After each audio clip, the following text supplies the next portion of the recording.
After Joe Biden desecrated the holiest holiday in Christianity, proclaiming Easter Sunday to be Left-Handed Lesbian Appreciation Day. Oh, I'm sorry. That's next week on the calendar. Trans Day of Visibility. I'll save you the cringe from playing the clips again. If you missed my video about it yesterday, you definitely got to go and see it. Probably heard about it, but the media is engaging in damage control, now just trying to pretend that Joe Biden had nothing to do with it at all.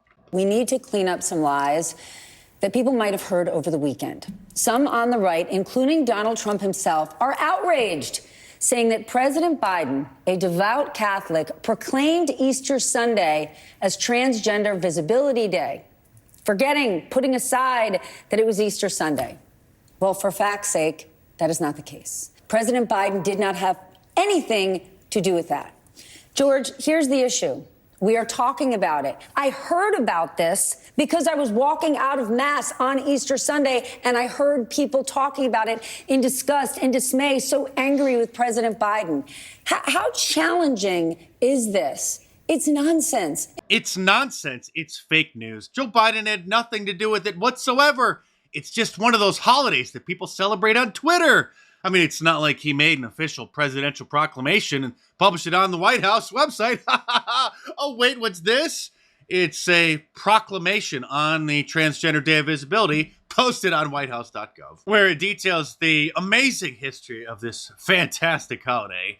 And then down at the bottom, it says, "Now, therefore, I, Joseph R. Biden Jr., President of the United States of America, by virtue of the authority vested in me by the Constitution and the laws of the United States, do hereby proclaim March 31st, 2024 as Transgender Day of Visibility." Old Joe himself was confronted about the controversy, but sadly there's no video, to my knowledge, of the incident.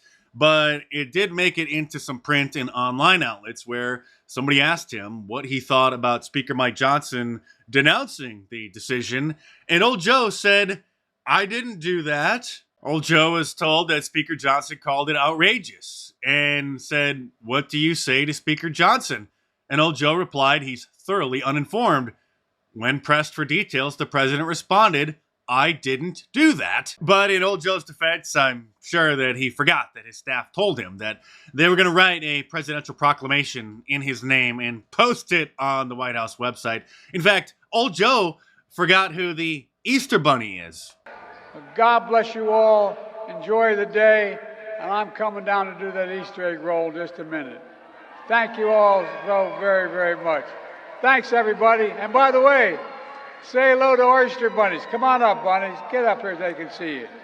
The Oyster Bunnies.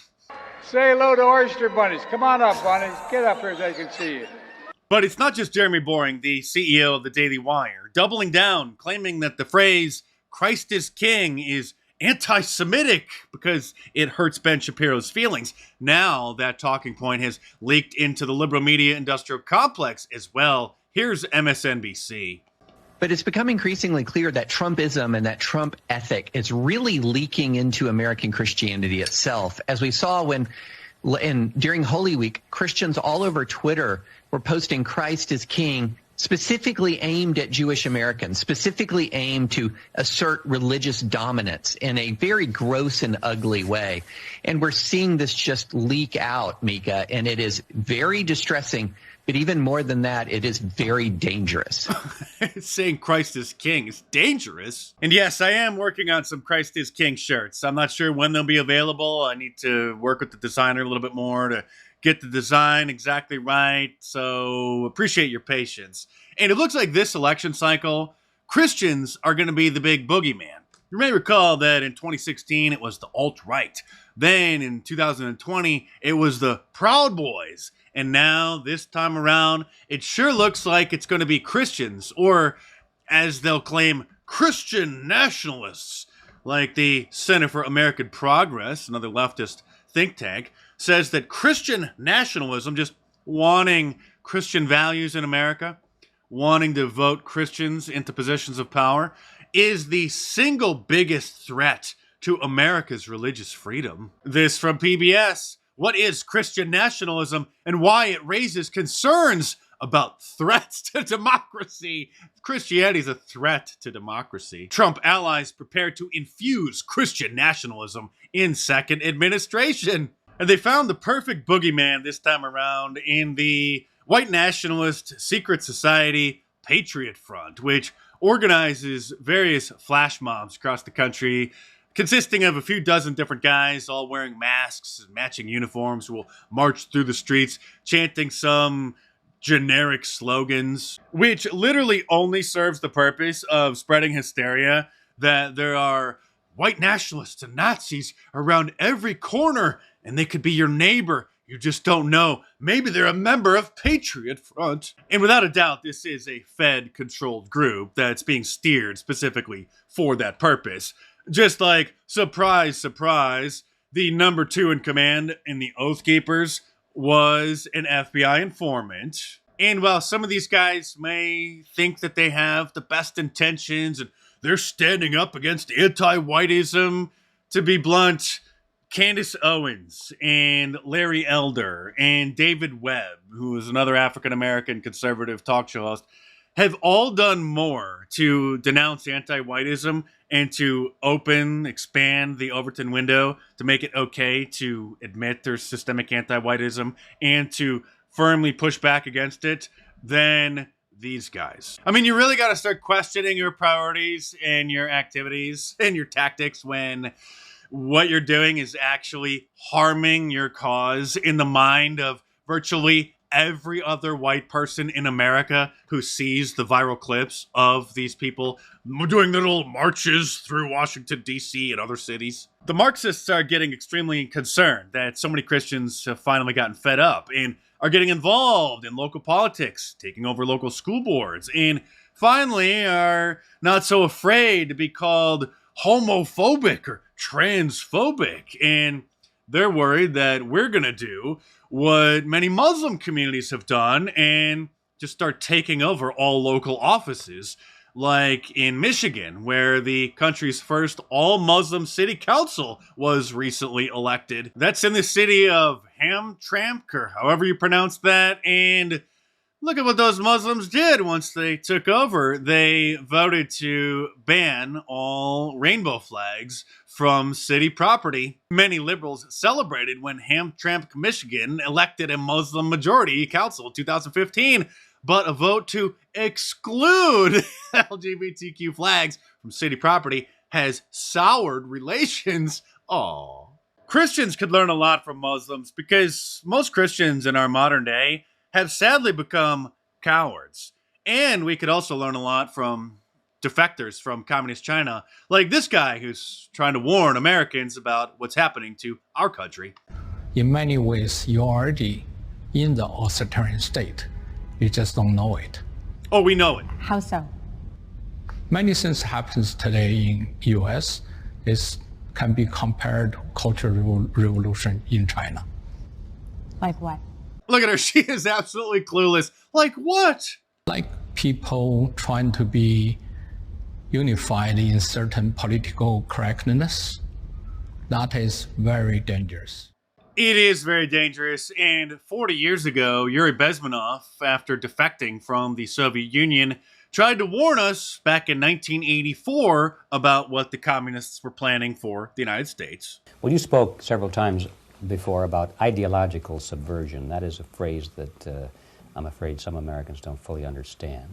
When the Soviets used the phrase ideological subversion, what do they mean by it?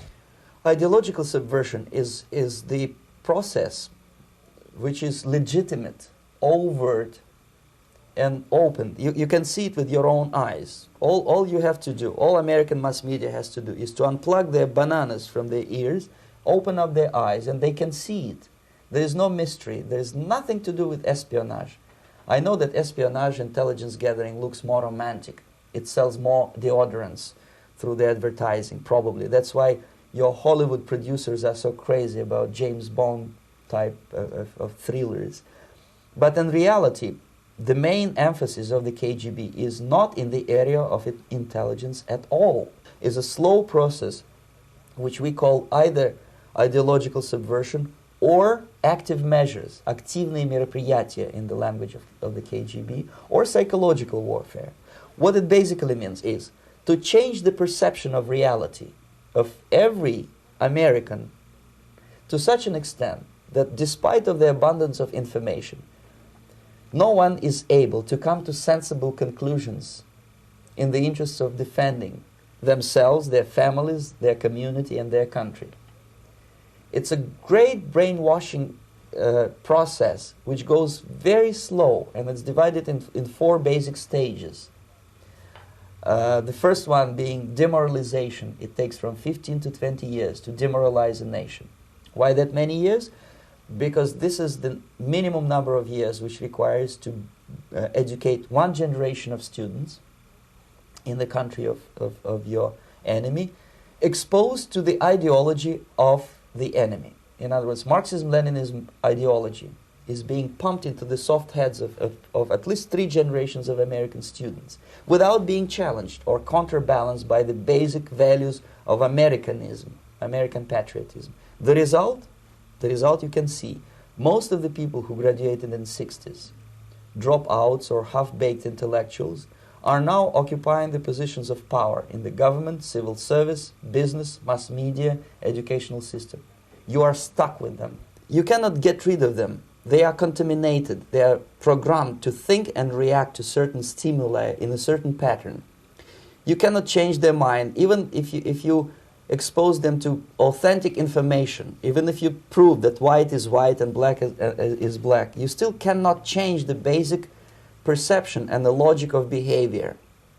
In other words, these people, the process of demoralization is complete and irreversible. And this is all detailed in my new book, The War on Conservatives, which you should order in paperback from Amazon.com or download the ebook from any of the major ebook stores. And of course, there's a link to the Amazon listing in the description below. So click it and head on over there and check it out.